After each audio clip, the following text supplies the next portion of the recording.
Bonjour à tous et bienvenue dans Point Com. Aujourd'hui, je suis avec Arnaud Dupuis-Casterès. Bonjour Arnaud. Bonjour Laetitia, bonjour à tous.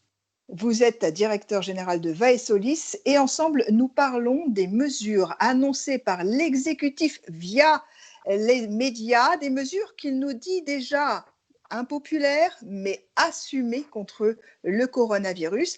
Alors, deux questions Arnaud. Déjà, est-ce que le gouvernement ne s'est pas fait tout bonnement voler sa communication par l'offensive des médecins dans les médias depuis 2-3 jours qui n'ont qu'un mot à la bouche, reconfinement? Alors oui, il y a ce phénomène-là, effectivement, à l'évidence, le monde médical et puis un certain nombre d'administrations d'ailleurs, visiblement, poussent à un durcissement du cadre réglementaire dans lequel les Français vont pouvoir vivre, évoluer, travailler, se déplacer.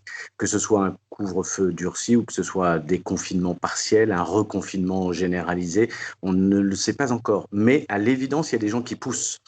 Et donc, il y a ce phénomène-là médiatique qui fait monter une pression auprès des journalistes, auprès d'une partie de l'opinion publique dont il ne faut pas sous-estimer, partie qui a peur. Alors, elle n'est pas forcément majoritaire, mais elle compte, elle pèse, des gens ont peur, ce climat est très anxiogène et donc il y a une attente de réglementation plus forte. On voit bien qu'il y a 2 ou 3 jours, les gens étaient sur le thème « on ne va pas encore nous reconfiner » et aujourd'hui, on est plutôt sur le thème « mais pourquoi ont-ils autant attendu ?» Donc, il y a cette pression-là qui existe et on a un peu l'impression que le gouvernement s'est fait voler son tempo.